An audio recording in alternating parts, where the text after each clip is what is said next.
Good afternoon.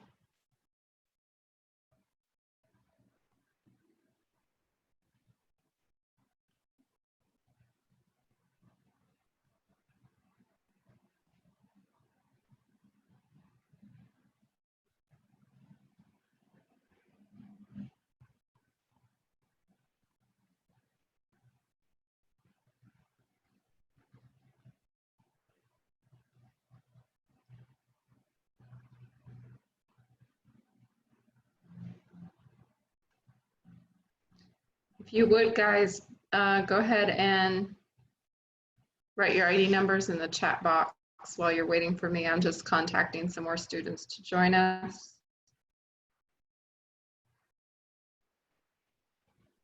Thank you, Khalil.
All right, go ahead and write your ID numbers in the chat box while you wait. While you're doing that, I'm going to be texting some kids to join us.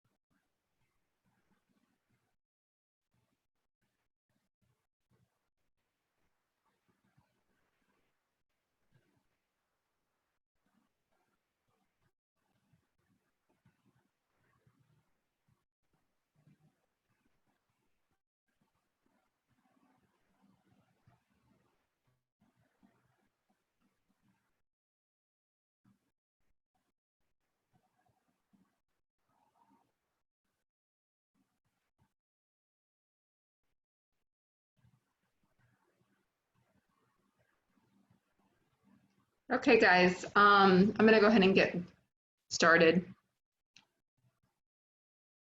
Thank you for writing your ID numbers. I'm going to check on those really quickly.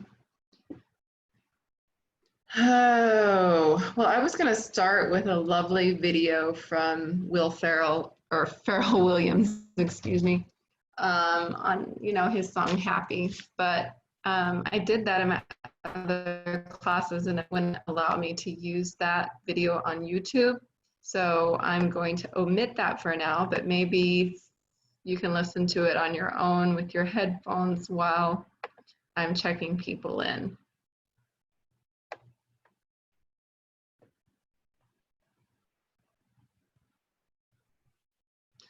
So I see Khalil, Iskali, Candy, and Mia all put their ID numbers in the chat box. Anybody else that has not needs to do so now, please.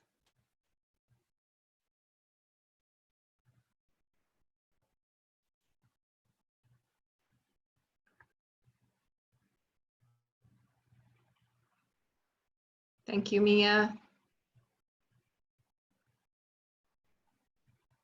Thank you, Amari. Thank you, Ms. Ortiz. All right. Thanks, Caitlin and Kamadia.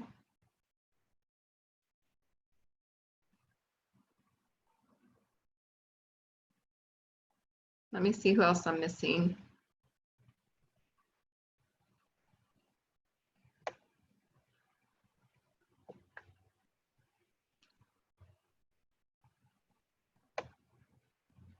Gashnitz, can you add your ID number to the chat box, please? And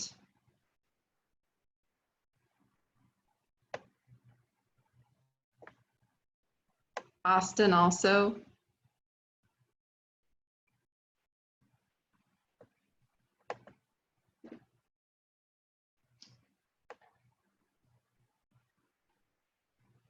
Austin, are you there?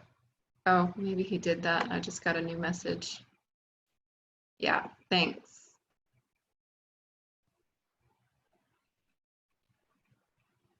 Tomas, can you please add your ID number to the chat box?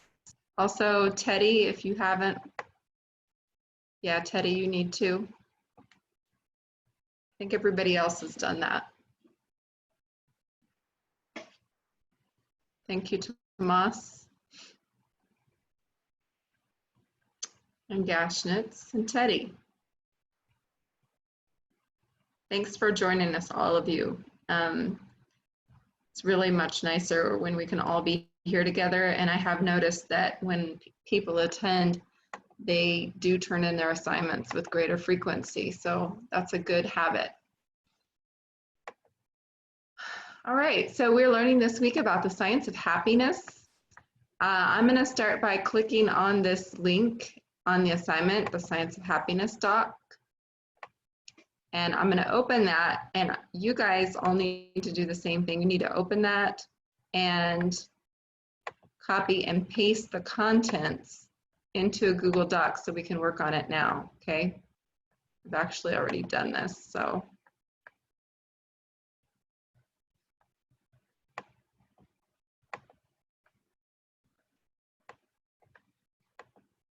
So copy and paste the contents from the Word doc into the Google Doc.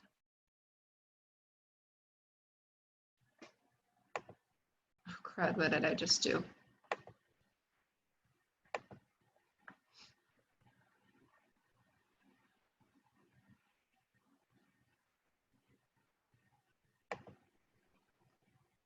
So I have a lot of information here already, but I'll just delete it.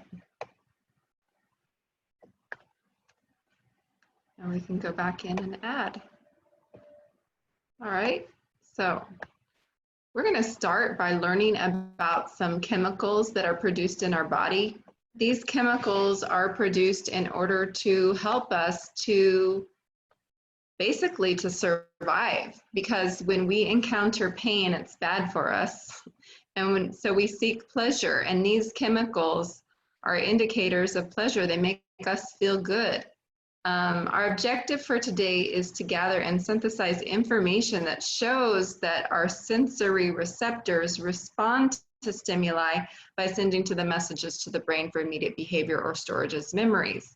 So obviously, if we're getting this information from the environment, that's the sensory end, and then it's sent to the brain. Our brain responds by producing chemicals that help us to understand what we're perceiving from our environment.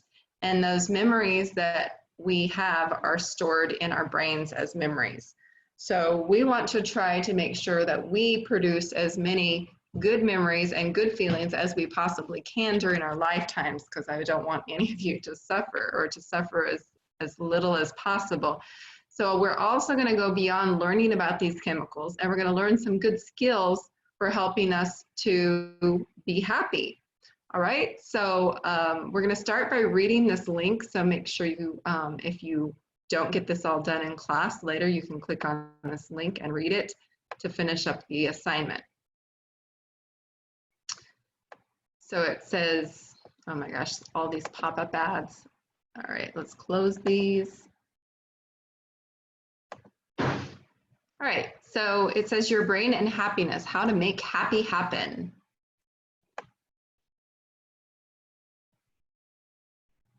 Your experience of your journey through life boils down to the chemicals in your brain. Happy, sad, mad, anxious, you name it, can all be traced to what's going on inside your head. Your brain produces a chemical soup which directs your behavior, always instinctually encouraging you to seek pleasure and avoid pain to ensure your survival. When you have success, whatever that means to your brain, you get rewarded with happy. Rather than being in the passenger seat in this process, science has proven without a doubt that you can take control, affect the balance in your brain, and hack into your happy neurochemicals. By understanding how these chemicals originate and function, you can work experiences into your daily life to increase them, which can up your happiness, productivity, and peace of mind. Who would like to begin reading about dopamine?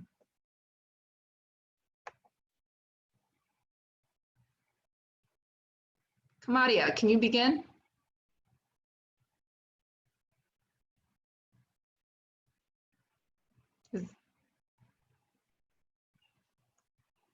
Kamadia, can you read?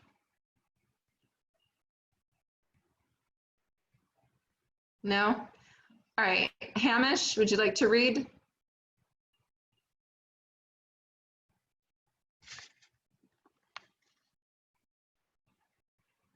Hi, Hamish. Would you like to read? No? Gashnitz, how about you?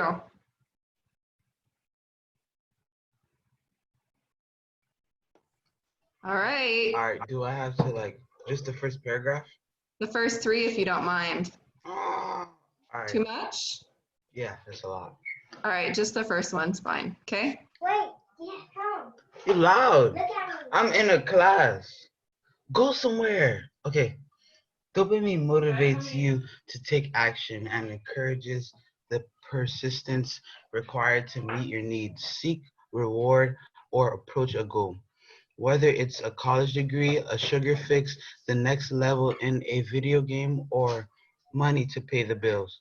The anticipation of the reward is actually what triggers a dopamine, good feeling, in your brain, causing it to release the energy you need to move towards the reward. Then you get another pleasure hit when you successfully meet the need. Okay, so two things. There's the role of dopamine and how to trigger it. So it told us in the very first sentence what the role is. It says it motivates you to take action and encourage the persistence required to meet your needs, seek reward, or approach a goal. So that's what we need to write in the box, okay? So the first box, the role of the chemical, motivates you to take action, or we'll just say motivates you to seek and attain rewards or goals. Okay? How do you trigger this? Okay, I'm going to come right back to this. We trigger it, it said right here, through the anticipation of the reward, as well as by successfully meeting the need. So anticipation through the anticipation of the reward and meeting it.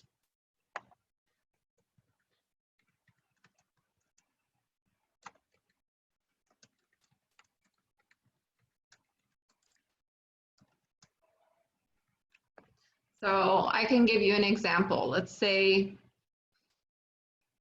I have a goal. I mean, every single week, my goal is to make lessons and have the lessons be interesting and meet the objectives of the assignment and to have my students succeed by producing the required results for the assignment. And so I can trigger that by anticipating that reward. I can anticipate it by when I'm writing my lesson, I'm looking forward to seeing what's going to happen. As I'm teaching my lesson, I enjoy the teaching and looking forward to how my students are going to learn and so on. So eventually, if I get the assignments in and I see, students have turned everything in and they've done really well, that's the final reward. Okay, so most of it leading up to that is the anticipation. but I break it up into smaller steps and I'm going to get more rewards. So that's the key. Who would like to read the next paragraph? Yes. Thank you, Yashnitz. Austin, can you read? Austin? Right, not everybody has audio or wants to read. Oh, Austin, would you mind reading, please? The second paragraph under dopamine. Okay. Thank you. You can stimulate the good feeling of dopamine by embracing a new goal and breaking it down into achievable steps, rather than only allowing your brain to celebrate when you hit the finish line. The idea is to create a series of small successes, which keeps the dopamine flowing in your brain. It's important to actually celebrate every accomplishment. Buy that gadget you've been wanting to head to your favorite restaurant whenever you meet your interim goal. Okay, why is it important to celebrate your successes? Anybody? Emily? Maybe it's like you accomplish it, so it's like another thing you look forward to. Yeah, and if you don't celebrate, you're not going to actually experience the emotions. You're not going to feel that dopamine reward. And the more people that you connect with and share with the attainment of that reward or meeting that goal, the more you're going to experience that success. So it's important to share your accomplishments with others. And you can even rewind and re-experience it yourself in your brain. And you can even get a dopamine reward from just experiencing it over in your brain. Okay. So can you finish that last paragraph there, Austin? Okay. To avoid letting your dopamine lag, set new goals before achieving your current one. The repetition of pursuing a good-for-you reward will build a new dopamine pathway in your brain until it's robust enough to compete with the dopamine habit that you've better off without. Okay, so there are bad dopamine habits. I know that for me, sometimes a bad dopamine habit is going to attain food from the refrigerator. I have to stay away from that sometimes because I don't want to overeat and then have to struggle with my weight, but I really do like food.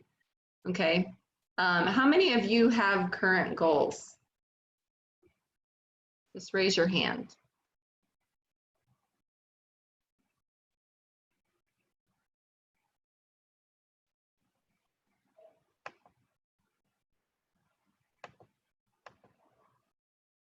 Okay, good. I see a few of you that have goals. If you don't, then this is going to be after this first chart that we fill in, the second chart is going to be a really good exercise for you because you're going to be able to create some goals. They don't have to be huge goals. I mean, like right now, I have some really tiny goals like, hey, I'm going to finish my lesson today and I'm going to help fix dinner and I'm going to go on a walk or a bike ride tonight. Those are really small goals. And they're kind of along with some of the bigger goals that I have, like I want to stay healthy, okay? So you can just make little goals, or if you want to make some more challenging goals, you can do that. All right, who would like to read about oxytocin?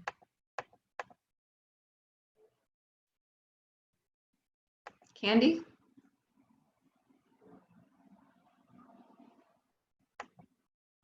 Yes. Candy, would you read at the top of the page, please, as much as you want down through that section on oxytocin? Okay. You may be familiar with oxytocin, sometimes referred to as the cuddle neurochemical. Oxytocin is released through closeness with other person to help and helps to create intimacy. Intimacy, that means you just get close to somebody. Okay, intimacy and trust and builds healthy relationships. Skin to skin contact releases oxytocin. For example, a person gets a hit during organs, Orgasm.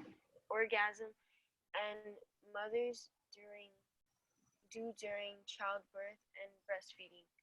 The cultivation of oxytocin increases fidelity and is essential for creating and maintaining strong bonds and improved social interactions.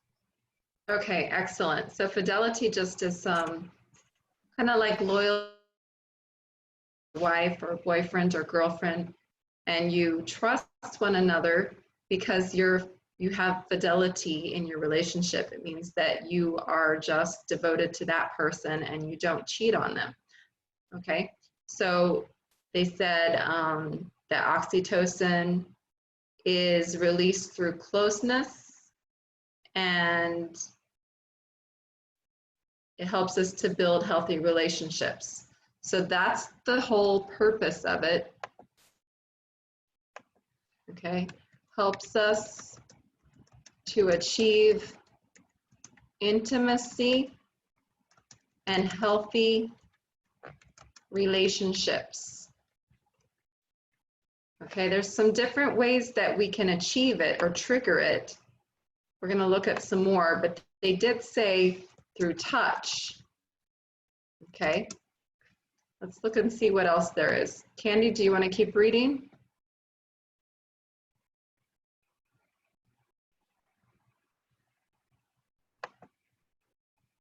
All right, how about you, Khalil? Would you read?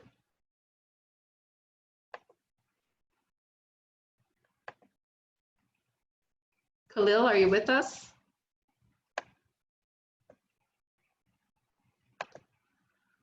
Okay, Hamish.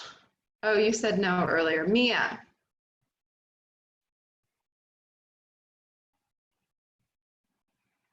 Good afternoon, Mia. Hi, Miss Girl. How are you? Good. Can you read the rest of that section for us, please? Okay. Starting with however. However, you can boost oxytocin in other ways besides cuddling. Your coworkers might not appreciate that too much. The release of oxytocin can also be triggered through social bonding, like eyes contact and attentiveness. A simple way to get an oxytocin surge is to give someone a hug. Also, research has shown that when someone receives a gift or just snuggles with their dogs, oxytocin levels rise. In today's cyber world, when we're often alone together on our digital devices, it's more important than ever to get some face-to-face time and connect to people within their community.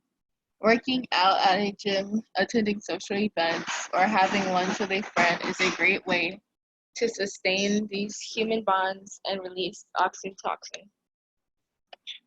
When someone betrays your trust, your brain releases unhappy chemicals, which pave neutral pathways, telling you neural pathways telling you to withhold trust and oxytocin in the future. You may have to build trust again with that person consciously to simulate oxytocin by creating realistic expectations that both parties can meet. Each time the expectations are met, your brain rewards you with an oxytocin hit and rebuilds your oxytocin circuit. Okay, so we do want to have those positive relationships. If you have relationships that are unhealthy, you need to improve them or get out of them so that you don't ruin yourself, because it does over time. Those things in your brain become really bad and you can get into depression and your life can just hit a downward spiral. So make sure that you're in healthy relationships. So touch, they said, what else? Eye contact, attentiveness, means people pay attention to you. Those are all positive rewards. All right, thanks for reading, Mia.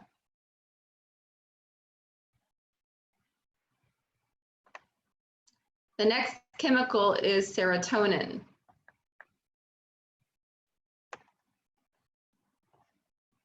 Let's see who else. Is Kali, can you read? Yeah. Okay. All right. Serotonin plays so many different roles in your body that it's really tough to nail it down, but it can be thought of as a confidence molecule and flows when you feel significant or important and controls your overall mood. If you're in a good mood, you've got serotonin to thank. If you're in a bad mood, you've got serotonin to blame. Keep reading. Yes, You, please. you enjoy the good feeling of serotonin when you feel respected by others, and your brain seeks more of that good feeling by repeating the behaviors that triggered it in your past. The respect you got in your youth paved neural pathways that tell your brain how to get respected today. Keep going if you wish. Sometimes that drives people to seek attention in not so healthy ways that undermine their well being and happiness in the long run. The solution isn't to try to totally rid yourself of your innate urge for status because because you need the serotonin. Instead, you can develop the belief in your own worth and focus on your wins to get the serotonin you need. Okay. Okay, so what they're saying there in that last paragraph that she read is that sometimes when we're younger, we get these ideas in our head that the only way that we can get that feeling from the serotonin in our bodies is by getting certain types of rewards, like maybe, I don't know, being popular and having lots of people to run around with, or by having a particular job that gives you status, or a particular car that gives you status, and those kinds of things. You don't necessarily have to get serotonin through that means. There's other means. Instead of external rewards, you can get the reward from more internally. So you can do something that's going to reward you in your mind. Like I can say, well, today I'd like to help somebody out, and that will give me a serotonin reward because obviously it helps me to feel important, it helps me to feel confident, and so it's going to improve my mood. So you can do those things as well. All right. Can you read next, please, Amari? All right. Thank you. Loneliness and depression can appear when serotonin levels are low, although the connection here is not fully understood, and popular antidepressants called serotonin-specific reuptake inhibitors alter the serotonin system in the brain. They keep serotonin in the synaptic gap longer, which was once thought to be a universal cure for depression. If that were true, these medications would work for everyone, which they don't. Some people don't respond to SSRIs, but they do have success with medications that act on other neurochemical systems. Keep going, please. Reflecting on past significant achievements allow your brain to relive the experience. In your brain, there's not much difference between real and imagined, and simply remembering a success produces serotonin. For this reason, gratitude and visualization practices work to actually change your brain for the better. If you need a serotonin boost during a stressful day, take a few moments to reflect on a past achievement or victory. Also, by getting some sunshine for 20 minutes, you can absorb UV rays, which promotes vitamin D and serotonin production. Interestingly, 80% of your serotonin exists in your gut and is believed to play a role in mood, mental illness, and disease. Excellent. All right. So a couple different things that they mentioned here for the role of the chemical. I think it motivates us to be successful and feel important. So you might ask yourself, why would it be important for our bodies to produce chemicals that help us to feel successful and important? That probably goes back to some things that like attaining rewards again and building healthy relationships. So they're kind of related. So they said there were a couple different ways of triggering the production of serotonin. One way was what?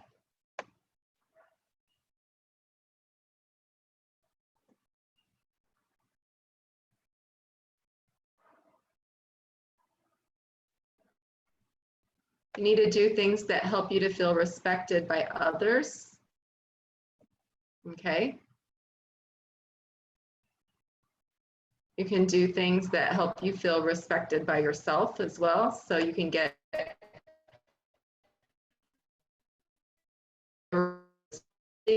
mentally, okay. And they also mentioned, of course, some time in the sunshine. So let's see how we can put those down.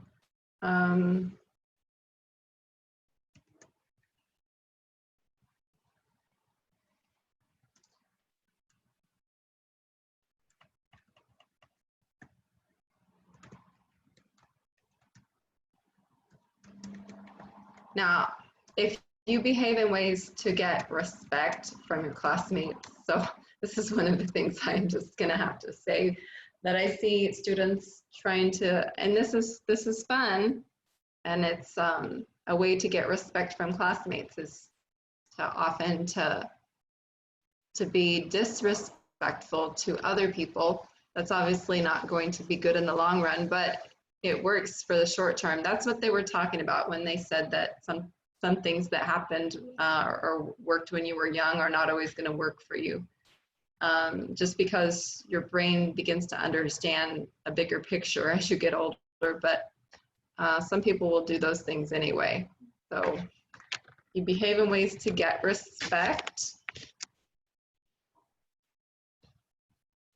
from others and or yourself, and you can spend time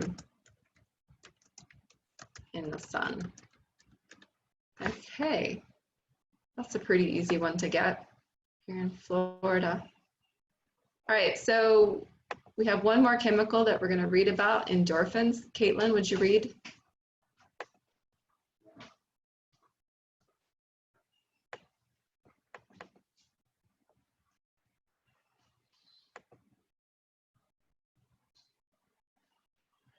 Tomas, would you read?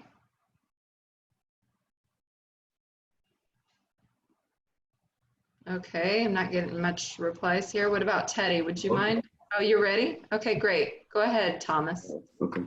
Endorphins have a chemical structure similar to opioids, mask pain or discomfort, and are associated with the fight or flight response. Endorphins give you the oomph to help you power through any situation. The word endorphin literally means self-produced morphine, and conversely to what you might think, pain actually causes endorphins to be released. Similar to morphine, they act as an analgesic and Sedative. dimension your perception of pain. Okay, so it says in the next paragraph, you probably heard of an endorphin high, like a runner's high. So you run for long distances. Maybe you're a marathon runner and you run and you run. Eventually, you're going to get past the pain threshold and you're going to start feeling a high, like you're just in the clouds and everything is like you're running on the air and it's just wonderful. So those kinds of highs can occur like in other instances. I know that, like I've heard stories of maybe something fell on somebody and their spouse or their wife or a friend was just, they wanted to help and they had a lot of, maybe not pain in their body, but they were really hurting for that other person. And so they just got this rush of adrenaline. Well, that's a different hormone, isn't it? but I'm sure that endorphins kind of work the same way. They allow you to outperform the way that you would normally perform. And Teddy, can you get into that third paragraph there and read so that we can learn a little bit more?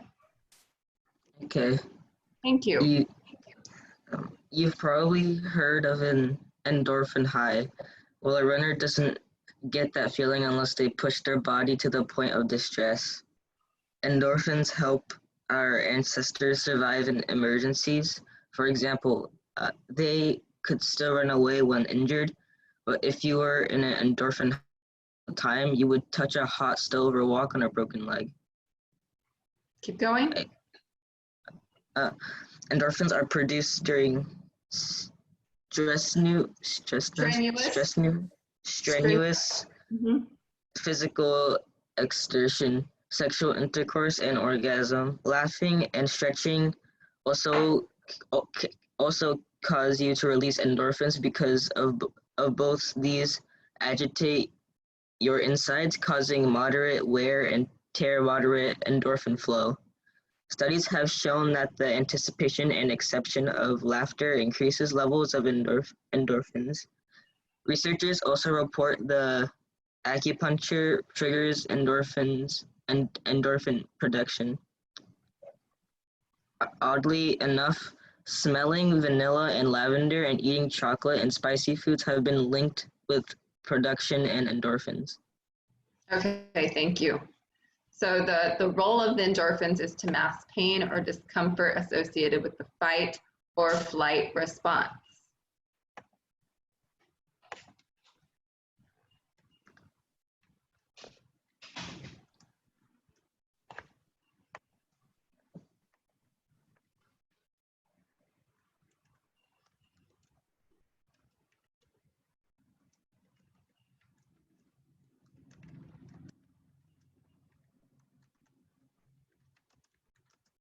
So the fight or flight response, in case you're not familiar with that, is that when you're confronted with danger, you either fight, okay, let's say it's just some competitor, like maybe a predator or somebody who's out to hurt you.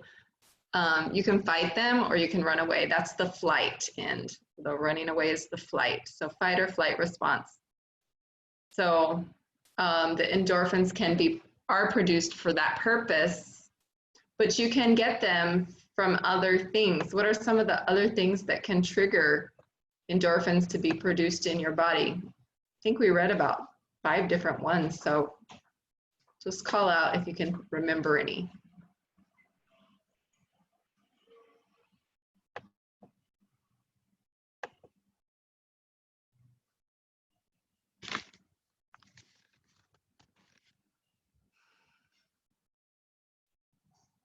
Come on, guys.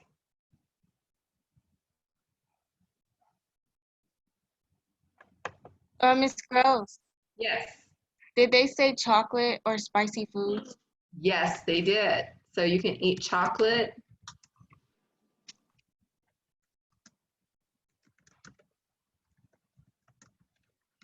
Okay, anything else? Didn't they say They lobster? said Emily? vanilla. Okay, so the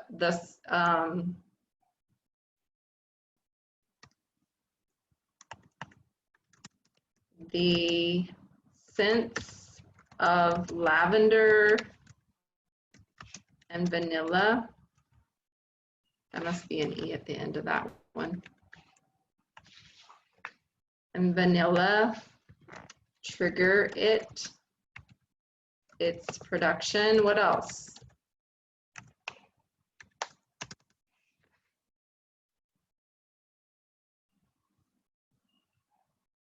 Wasn't laughter one of it?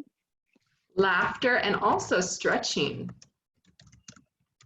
Even the anticipation of laughter can help you to produce endorphins. What else? Wasn't there one where the runner can, like, when they feel stress or something? Okay, strenuous exercise. That's correct.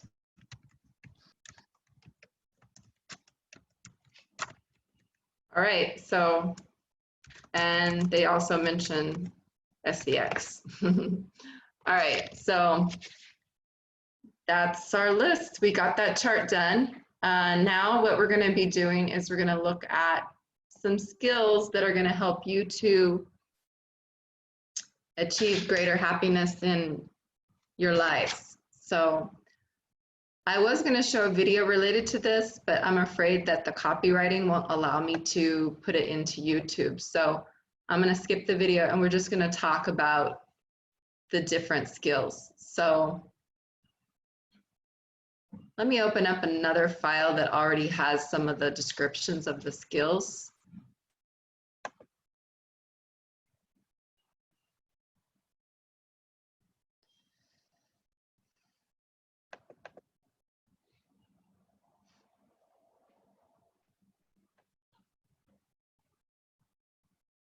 Maybe it's this one that's already open.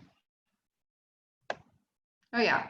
Okay, so in the second chart, it says you need to complete the chart. I'm only going to ask you to complete 2 empty columns. So you're going to have to do all the rows, but only 2 columns. So you're going to list activities that you can complete or work on in these columns that help you to achieve or practice each of these skills. So the first skill is called mindfulness. So I gave my own personal definition of what I think mindfulness is. So when we perceive things, we need to be kind about how we perceive them, be nice to ourselves, because sometimes we might have a way of perceiving things that is really harmful to ourselves. Let me give you an example. So let's say I make a mistake in my lesson and I could really be critical to myself and say, wow, you did a terrible job and you really sucked, you know, but you can be more kind about that and perceive it in such a way that you could say, well, that wasn't great, but you know what? I know exactly what to do to make it better, and that's what I'm going to do in the future. So just a kinder way of looking at the world, and so that allows us for each moment to recognize what we're going through, but without being negative about it. So mindfulness, you can just take some time to meditate or think about things and reflect upon the world. If you don't take time to think about things, then probably you're going to stay stuck in the way that you've done things in the past, and you'll keep doing those things. So we need to reflect upon what we do each moment, what we do each day, and that way every single day we can do a little better, okay? So mindfulness, my example that I gave was that I was going to spend some time meditating, and I definitely have done that, and I actually do that every day. So that's not a hard one for me to do. I need you guys to make sure that you write down these definitions in the chart next to each of these skills so you know later what they mean, okay? The second skill is called gratitude, recognizing and appreciating good no matter how big or small. So I can experience gratitude by just going outside and in the day and say, wow, the breeze feels nice after it rained and it's cooling me off, it feels great. Or wow, look at the pretty flowers on the tree. You have to take time to do these things.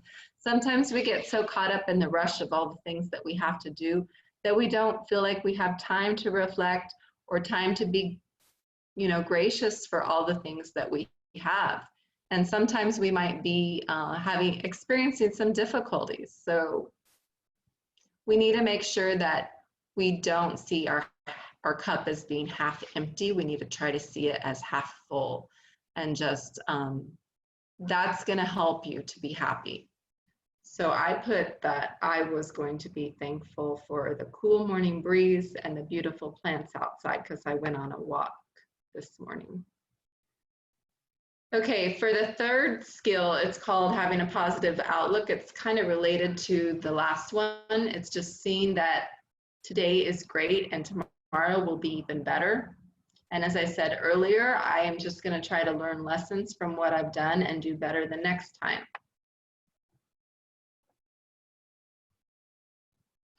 Okay, then we have the human connection. for the human connection. What is human connection?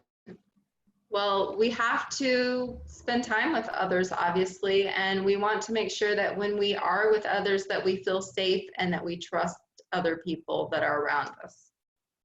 So I just put that I'm going to try to connect with my son by spending some time with him. And I actually got a little bit upset with my son because he didn't want to eat what I fixed for lunch. So I'm going to try to reconnect with him by, maybe helping him to decide a different menu for this evening, something that he'd like to eat. All right. Then we have generosity, helping others. So our actions about generosity don't always have to be about giving them something. It can be about doing something for them. So I just mentioned again that I was going to help my son. I'm going to help him by preparing dinner and by helping him with his homework if he needs it. That makes me feel good because I want my son to be successful. Growth mindset. So my growth mindset is just, making sure that I have goals and working towards those goals every single day. So how can I make my lesson better today so that I can make it better next year? What can I do that I will enjoy? So for example, I did have that video that I mentioned to some of you at the beginning of the class, which was the happy video, the music video.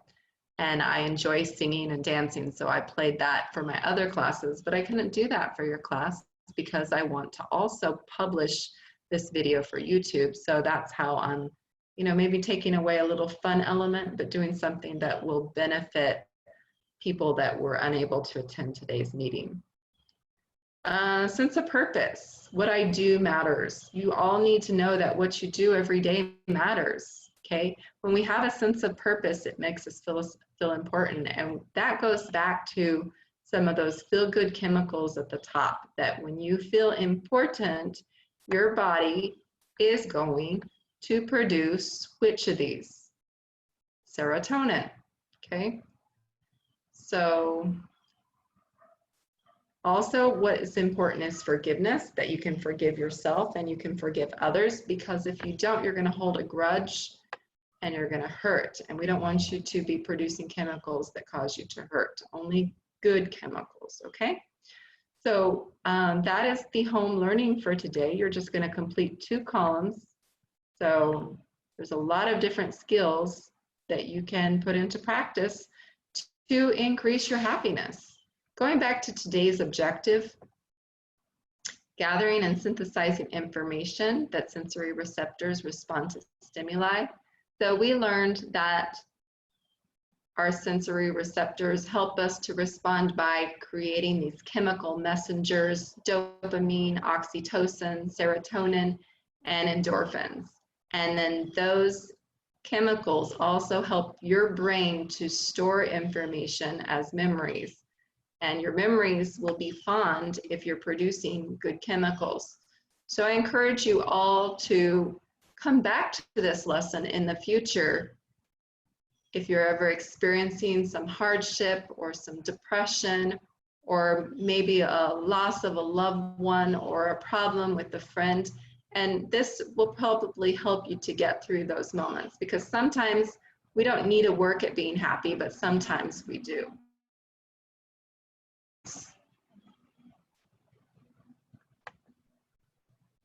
Well, thank you guys for joining me. You've made this a very happy time for me to connect with you. So I hope you all have a wonderful week. If you have any questions, please send me an email, and remember that we only have 1 week left before the end of school. So please make sure that if you have anything you need to do to be successful for this quarter, that you get it done this week. Okay, guys? Okay, Miss Girls. Thank you, Kamaria. Thank all of you. Bye-bye. Bye, Miss Girls. Have a great day. Bye, Miss Rose. Let's Bye. have a good day. Bye. Have a good day. Bye. Bye. Bye-bye.